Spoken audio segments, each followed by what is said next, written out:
ये 10th का mathematics का पृष्ठीय क्षेत्रफल एवं आयतन, surface area and volume, first term. शीर्षक का नाम है पार्ट 8। ये लास्ट चैप्टर का लास्ट हिसाब है। क्वेश्चन ये है 20 सेंटीमीटर ऊंचाई और शीर्ष कोण 60 डिग्री वाले एक शंकु को उसकी ऊंचाई के बीचों बीच से होकर जाते हुए एक तल से दो भागों में काटा गया है, जबकि तल शंकु के आधार के समानांतर है।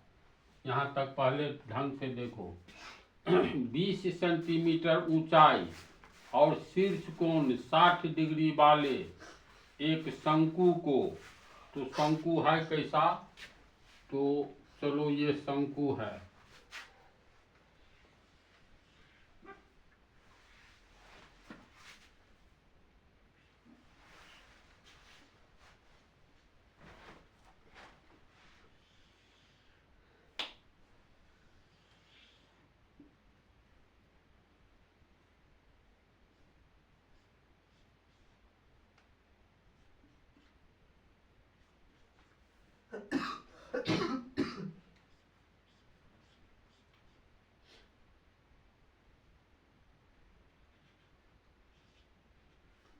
ABC एक शंकु है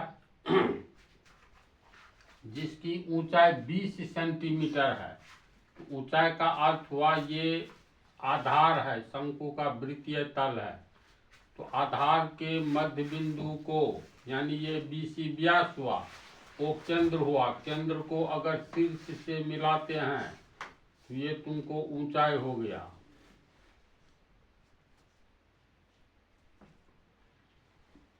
AO शंकु की ऊंचाई हो गई। प्रश्न में है 20 सेंटीमीटर ऊंचाई, यानी AO शंकु की ऊंचाई हो गया। शंकु ABC की ऊंचाई, प्रश्न से ऊंचाई हो गया तुमको AO। ऊंचाई बराबर AO बराबर h मान लियो ऊंचाई को। ये दिया हुआ है 20 सेंटीमीटर, पहला डाटा। 20 सेंटीमीटर ऊंचाई और शीर्ष कोण 60 डिग्री वाले एक शंकु। शीर्ष कोण, यहाँ इस शंकु के शीर्ष पर जो ये कोण बन रहा है, तो इस कोण के बारे में कहता है ये 60 डिग्री का है, यानी कोण BAC। कोण BAC शीर्ष कोण, तो शीर्ष कोण हो गया कोण BAC। ये दिया हुआ है 60 डिग्री। 60 डिग्री ही न है? हाँ, 60 डिग्री। तो कोण BAC कहो या कोण CAB बराबर 60 डिग्री। इसको ऐसे भी लिख सकते हैं, एक ही पॉइंट पर एक ही कोण बन रहा है, यानी कोण A बराबर 60 डिग्री हुआ। ऊंचाई है तो निश्चित तौर पर ये 90 डिग्री होगा। तो 20 सेंटीमीटर ऊंचाई और शीर्ष कोण 60 डिग्री वाले एक शंकु को उसकी ऊंचाई के बीचों बीच से, ये जो ऊंचाई है 20 सेंटीमीटर। तो 20 सेंटीमीटर के बीचों बीच का मतलब आधा हुआ। तो मान लो यहाँ से इस बिंदु को ABCD मान लेते हैं। तो D हो गया संपूर्ण ऊंचाई का मध्य बिंदु, यानी D संपूर्ण ऊंचाई, जो कि कितना है AO H, संपूर्ण ऊंचाई H का मध्य बिंदु D हुआ। तो जब ये D मध्य बिंदु हुआ तो AD कितना हो गया? ये है 20, तो AD बराबर 20 का आधा 10 हुआ। तो ये AD जो है यहाँ से ये 10 सेंटीमीटर हुआ यहाँ तक, और फिर यहाँ से लेकर के यहाँ तक हो गया 10 सेंटीमीटर, 10 cm।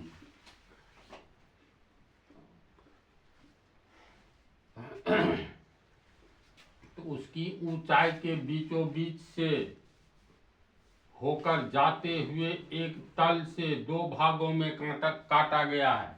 यानी ये जो शंकु है ऊंचाई के मध्य बिंदु D से यानी 10 सेंटीमीटर से आधार तल के समानांतर काट लिया गया है, यानी यहाँ से काट लिया गया है। तो काटने के बाद मान लो ये बिंदु E है और ये बिंदु F हुआ, तो काट करके ये शंकु वाला हटा देंगे तो बचा हुआ भाग छिन्नक होगा, फ्रस्टम।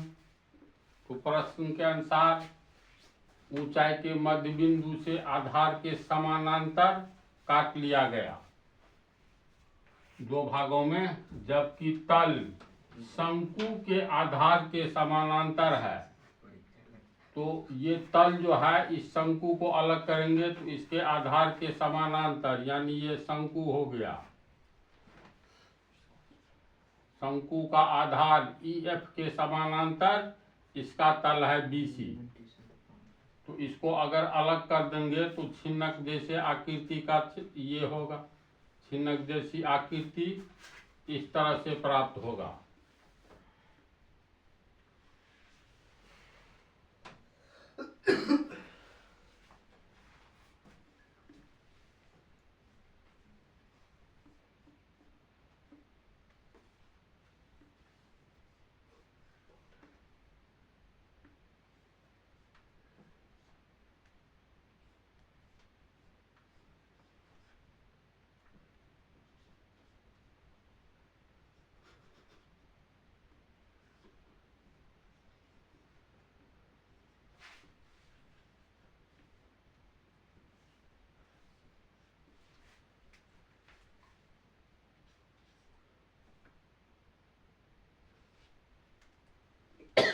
देखो ठीक से समझो, ये पोर्शन काट लिए तो बच गया, बचा हुआ पोर्शन ये, इसको हटाने के बाद EBCF ये वृत्तीय तल, शंकु का जो वृत्तीय तल है वही वृत्तीय तल होगा तुमको छिन्नक का। ये बड़ा तल, ये ऊपर वाला नीचा ऊपरी तल छोटा और नीचे वाला बड़ा। इस चित्र को अलग किए तो ये छिन्नक हो गया। यदि इस प्राप्त शंकु के छिन्नक को, यानी ये जो छिन्नक प्राप्त हुआ शंकु से काटकर, को व्यास 1/16 सेंटीमीटर वाले एक तार के रूप में बदल दिया जाता है तो तार की लंबाई ज्ञात कीजिए। अब ये छिन्नक जो है ये इसको गला करके तार बनाएंगे तो इस छिन्नक का आयतन और तार का आयतन एक समान होगा। तो इस छिन्नक का आयतन निकालना होगा। ये जो मान लो लोहे का कोई पिंड है, छड़ है, इसका जितना आयतन होगा इसका तार बना लेंगे तो तार को जितना नमरा सकते हैं नमरा करके तार बनाएंगे तो बने हुए तार का आयतन बराबर मार्कर जैसे लोहे का आयतन। तो सेम कंडीशन, इस छिन्नक का आयतन बराबर ये जो तार बनेगा व्यास दिया हुआ इतना व्यास का, तो दोनों का आयतन बराबर होगा। इसका मतलब पहले इस छिन्नक का आयतन निकाला जाए। इसमें जैसे इस शंकु का क्षेत्रफल हमें चाहिए, सॉरी आयतन। तो इस चित्र में तू लोग देखो, हम लोग को R2 और R1 निकालना है। डाटा में सिर्फ ऊंचाई दिया हुआ है और मध्य बिंदु से काटा हुआ है। ये संपूर्ण ऊंचाई 20 सेंटीमीटर है। AO तो AD हो गया 10 सेंटीमीटर और DO हो गया 10 सेंटीमीटर, तब न 10 और 10 20। इसके बाद और डाटा में कुछ नहीं दिया हुआ है। हाँ, ये 60 डिग्री का कोण है, शीर्ष कोण। तो अब ये ध्यान दो तो इधर एक चित्र पर ये ABC कोई त्रिभुज है,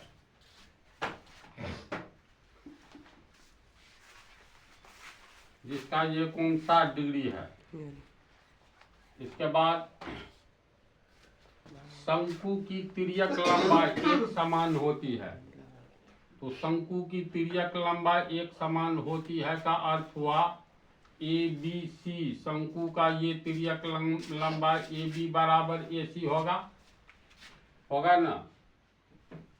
तो AB बराबर AC, ये तिर्यक लंबाई L कहलाता है, यानी ये L होगा तो ये भी L होगा। ये 10 सेंटीमीटर होगा तो ये भी 10 सेंटीमीटर, ये 50 सेंटीमीटर तो ये भी 50 सेंटीमीटर। अब इसमें देखो ये कौन सा त्रिभुज हो गया, जिस त्रिभुज की दो भुजा बराबर हो उसे समद्विबाहु त्रिभुज कहते हैं। तो समद्विबाहु त्रिभुज के शीर्ष से अगर लंब खींचोगे तो सामने वाला भुजा दो समान भाग में बट जाता है। तो ये लंब का मतलब हुआ ये 90 डिग्री, और ये कोण जो है लंब खींचेंगे तो ये 60 डिग्री है ना, तो आधा इधर आधा इधर, यानी शीर्ष कोण समद्विभाजित हो जाता है। तो कहने का अर्थ ये कोण हो गया 30 डिग्री और ये कोण भी हो गया 30 डिग्री। तो ये हो गया 90 डिग्री। यानी बड़ा चित्र बनाते हैं, जैसे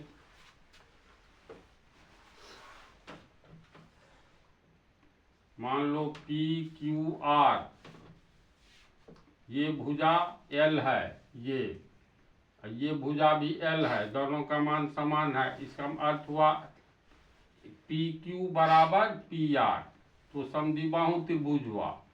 इसमें अगर यहाँ से हम लोग लंब खींचते हैं, मान लो PO लंब हुआ तो ये 90 डिग्री हो गया, ये भी 90 डिग्री हो गया। लंब की लंबाई ये यही चित्र है, तो इसको ABC ही माने, ABC। ये बिंदु O है तो इसको O माने हैं। अब देखो कह रहा है जो ये पूरा कोण है 60 डिग्री, तो समद्विबाहु त्रिभुज में समान भुजा के बीच वाले कोण, अर्थात ये शीर्ष बिंदु से लंब खींचेंगे तो ये कोण दो समान भागों में बट जाता है। तो ये कोण तुमको दिया है 60 डिग्री, तो समान भाग का मतलब हुआ ये 30 डिग्री और ये 30 डिग्री। चूंकि ये लंब है, ये है 30 डिग्री, तो समकोण त्रिभुज हो गया। त्रिभुज AOB को देखो, AOB में एक कोण 90 डिग्री है और ये 90 डिग्री है, तो समकोण त्रिभुज हो गया। तो समकोण त्रिभुज के दो न्यून कोणों का योग 90 डिग्री होता है। तो ये 30 डिग्री है तो ये कितना होगा, 60 डिग्री होगा। समझा बात को? ये भी 60 डिग्री होगा। अब देखो तो कोण A 60 डिग्री, कोण B 60 डिग्री, कोण C 60 डिग्री। इसका अर्थ है ये समद्विबाहु नहीं बल्कि समबाहु त्रिभुज है। समद्विबाहु तो है ही, साथ में समबाहु त्रिभुज भी है। ये AO ऊंचाई दिया है 10 और 10 20, यानी ये हो गया तुमको 20 cm। और ये है R2, OC R1 है, तो ये हो गया वास्तव में R1 है ना। और हाँ R1 हुआ ये। तो हमको R1 का मान कैसे निकलेगा, चूंकि तुम लोग ट्रिगोनोमेट्री पढ़ चुके हो। तो अब इधर की बात करो या इधर की बात करो। अगर समकोण त्रिभुज AOC लेते हैं तो समकोण त्रिभुज AOC में ये 60 डिग्री है और लंब दिया हुआ है, हमको आधार ज्ञात करना है। तो लंब आधार में संबंध tan में होता है, तो लिखेंगे tan 30 डिग्री बराबर लंब बटा आधार। 30 डिग्री के लिए ये 60 डिग्री है ना, तो tan 60 डिग्री बराबर लंब बटा आधार। 60 डिग्री के लिए सामने वाला भुजा न्यून कोण के सामने वाली भुजा उस न्यून कोण का लंब कहलाएगी, तो लंब हो गया AO, ये हो गया AO, आधार हो गया R1।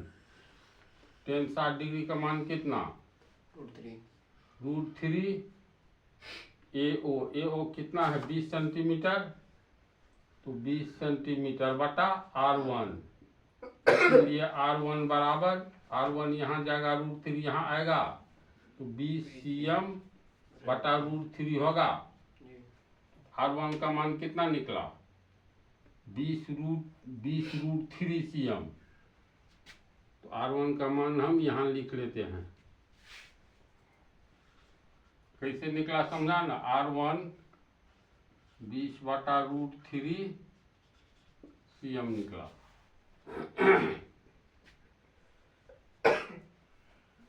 इसके बाद आ जाओ R2 भी चाहिए न जी।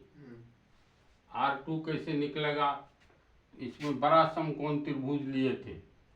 अब R1 का मान निकल गया, तो चलो इसको मिटा करके या देखो R2 का मान कैसे निकलेगा, इसी तरह निकलेगा।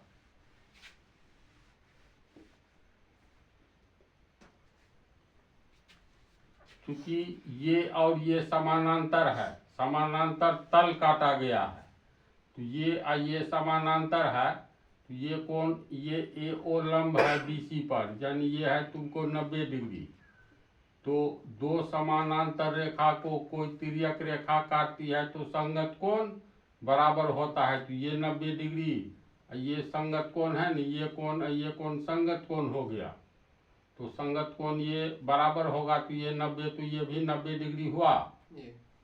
अब देखो ये समकोण त्रिभुज हो गया, कौन सा ADF, इसको अलग कर लो।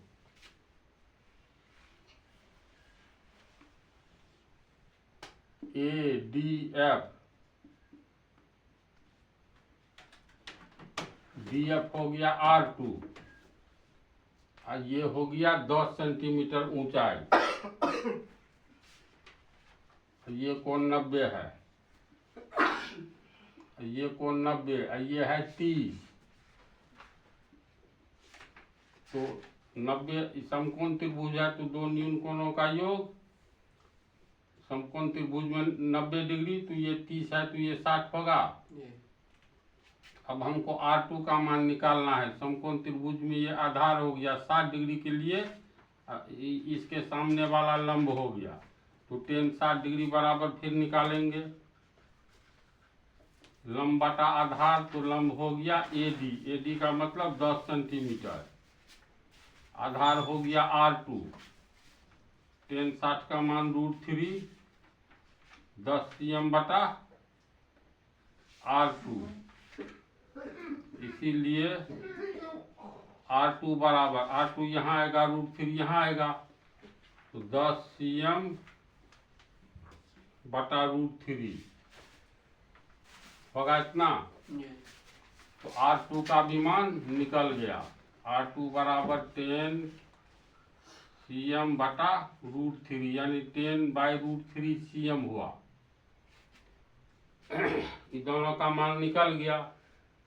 इसके बाद L का मान चाहिए, तो L का भी मान निकल जाएगा। आवश्यकता है सूत्र में, अगर आवश्यकता होगी तो इसी ढंग से हम लोग निकाल लेंगे। जैसे इसमें AF L निकल जाएगा। अब बड़ा समकोण त्रिभुज लेंगे तो tan 60 डिग्री में लंब बटा tan नहीं, तब लंब बटा कर्ण साइन लेना होगा। कैसे कैसे तब ये पूरा निकलेगा, इसमें ये निकाल देंगे तो ये निकल सकता है। तो इसकी आवश्यकता होने पर हम लोगों को निकालना है इस छिन्नक का आयतन। तो छिन्नक का आयतन होता है 1/3 πh R1 स्क्वायर जोड़ R2 स्क्वायर जोड़ R1 इंटू R2, सबका मान दिया है 1/3, पाई का मान नहीं ने लिखा है, तो चलो 22/7। H का मान हो गया, देखो छिन्नक का आयतन है ये, तो छिन्नक का H DO हुआ, ये कितना है, ये 10 और ये भी 10, तो ये 10 सेंटीमीटर। कोष्ठ R1 निकला है 20/√3, तो 20/√3 cm का होल स्क्वायर। बड़ी कोष्ठ देंगे तब न छोटी कोष्ठ दोगे, R1 स्क्वायर जोड़ R2 स्क्वायर, R2 10/√3 cm, तो 10/√3 cm का square plus R1 into R2 20√3, 20/√3, 10/√3, तो 20/√3 गुने 10/√3, cm स्क्वायर हो गया।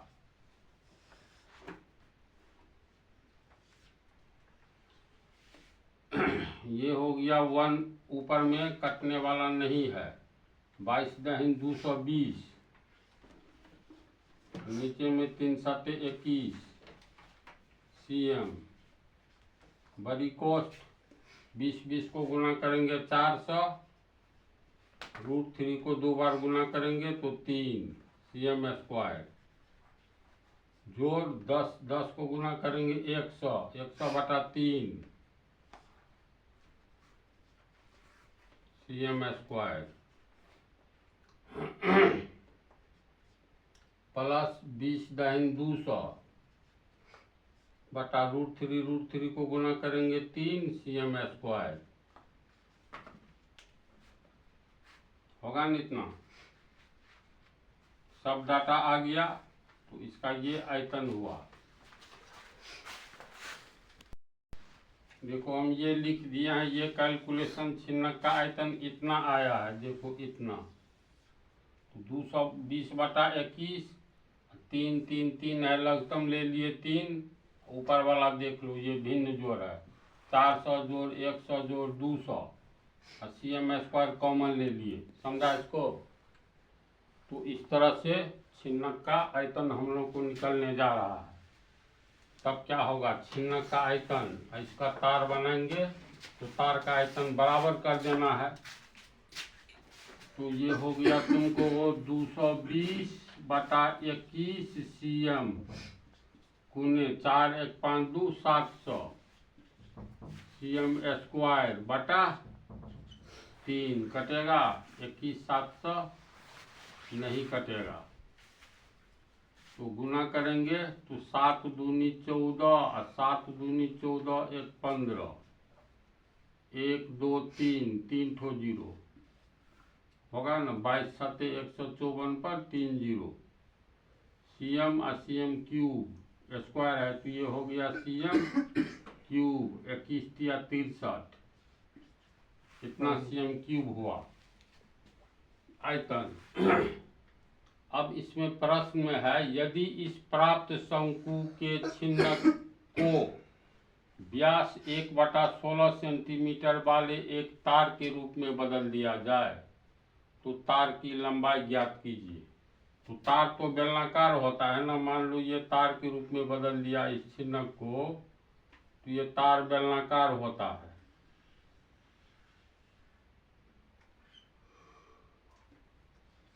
तो ये लंबाई जो है, यही लंबाई ने h ऊंचाई कहा जाएगा। इसका व्यास दिया हुआ है, तार का व्यास 1/16 cm, यानी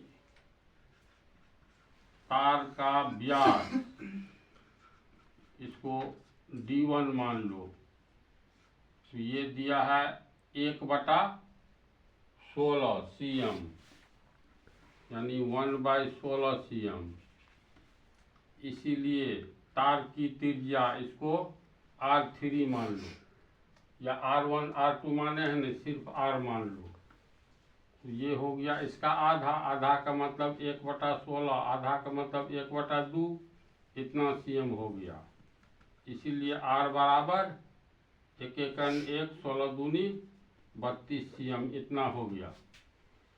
तो तार तो बेलनाकार है, इसका h ऊंचाई निकालना है, तो तार का आयतन कितना होगा, तो तार का आयतन बराबर, चूंकि बेलनाकार है तो बेलन का आयतन कितना होता है, तो πr स्क्वायर h आ गया किसके लिए, बेलन की, ये बेलनाकार तार की ऊंचाई देखो इसमें h माने हैं, तो इसको h1 मान लेते हैं, h1। तो अब तार का आयतन बराबर छिन्नक का आयतन होगा तो लिखेंगे चूंकि तार का आयतन बराबर छिन्नक का आयतन,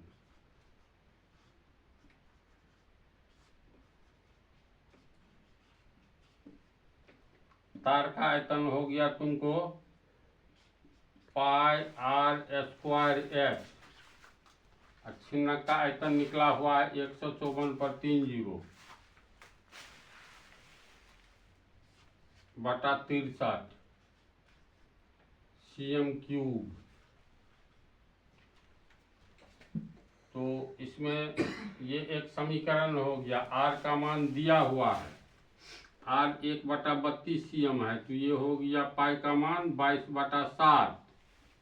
आर का मान 1/32 cm, तो आर स्क्वायर है तो 1/32 cm का स्क्वायर गुने एच बराबर 154/30/63 cm क्यूब।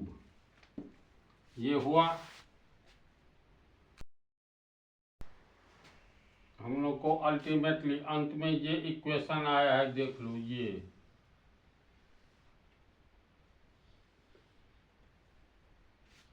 तो उसी को हम यहाँ लिखे हैं 22/7 1/32 cm स्क्वायर, तो 2 बार लिखाएगा गुने h1 इसकी ऊंचाई, इसकी नहीं इसकी ऊंचाई बराबर इतना, तो बराबर इतना देख लो वो है ना। अब इसको हम लोग हल करेंगे तो बोलो, इसमें h1 का मान निकल गया, तो इसका मतलब तार की लंबाई या ऊंचाई निकल गया ना जी। ये इक्वेशन को हल करो और देखो यहाँ पर हम लोग काटने वाला तो है, मान लो नहीं है काटेंगे, सीधे h1 बराबर कितना होगा, तो आगे में है 154/30 बटा 63 32, ये 32 ये 7 तिरछा गुना में ऊपर जाएगा, यानी यहाँ आ गया 7 गुने 32 गुने 32। ये तो इक्वेशन है। सीएम है तो सीएम भी सीएम ऊपर में है, समझा ना। 1/32 सीएम तो 1 2 ठो सीएम आ जाएगा नीचे, यानी सीएम गुने सीएम, और सीएम क्यूब यहाँ ऊपर में है तो गुने सीएम क्यूब। तो तिरछा गुना में 2 ठो 32 और 7 ऊपर गया, पहले से 63 नीचे में था, लेकिन ये 22 कहाँ आएगा, तो नीचे में आएगा ना, तो गुने 22। समझा बात को। अब इसको काटेंगे तो 7 9 63, ये 9 हुआ। इसके बाद ये कटेगा 22 1 22, 7 दूनी 14 7 होगा यहाँ। ये h1 बराबर हो गया, यहाँ 7 बचा गुने यहाँ 32 गुने 32 बचा। 3 ठो सीएम है तो 2 ठो से कट जाएगा, तो पावर को काट दिए तो सीएम बचा। समझा इसको। 3 बार सीएम तो 2 बार का 2 बार कट गया, 1 ठो सीएम बच गया, इतना सीएम। नीचे में रह गया मात्र 9। इसको गुना करके देखो, h1 का मान निकल जाएगा। देखो यहाँ जो काटे हैं 22 को इससे, तो 7 पर 3 जीरो है, तो 7 पर 3 जीरो आएगा, मिस हो गया था। 7000 गुने 32 गुने 32, 7000 गुने 32 गुने 32 बटा 9। अब इसको देखो गुना करके, ऊपर वाला को गुना करके इतना आएगा बटा 9 सीएम। अब सेंटीमीटर को अगर मीटर में बदलेंगे तो क्या करेंगे, 100 से भाग देते हैं, क्योंकि 100 सेंटीमीटर 1 मीटर होते हैं, इसीलिए 1/100, इसीलिए इतना, तो 1/100 से गुना हो जाएगा, तो इसको हम लोग लिख सकते हैं। इसीलिए h1 बराबर 716 830 बटा 9 गुने 100। अब ये हो गया मीटर, 2 जीरो कट गया तो H1 बराबर हो गया 71,6810 बटा 9 मीटर। अब इसमें भागा देने पर 9 से भागा देने पर 71,680 में 7964.44 मीटर इसका हाइट होगा। तो कैसे हिसाब बना, क्रम से ढंग से देखने पर कोई दम है नहीं, थोड़ा सा सोचना पड़ता है ना। तो तुम लोग का ये मेंसुरेशन समाप्त हुआ, कुछ हिसाब हम अलग से बनवाएंगे तो बाद में लेटर ऑन बहुत जल्दी इसमें कुछ पार्ट और जुटेगा जो कि ब्रेन वाला ही क्वेश्चन रहेगा, इससे थोड़ा ढंग का क्वेश्चन रहेगा। अच्छा।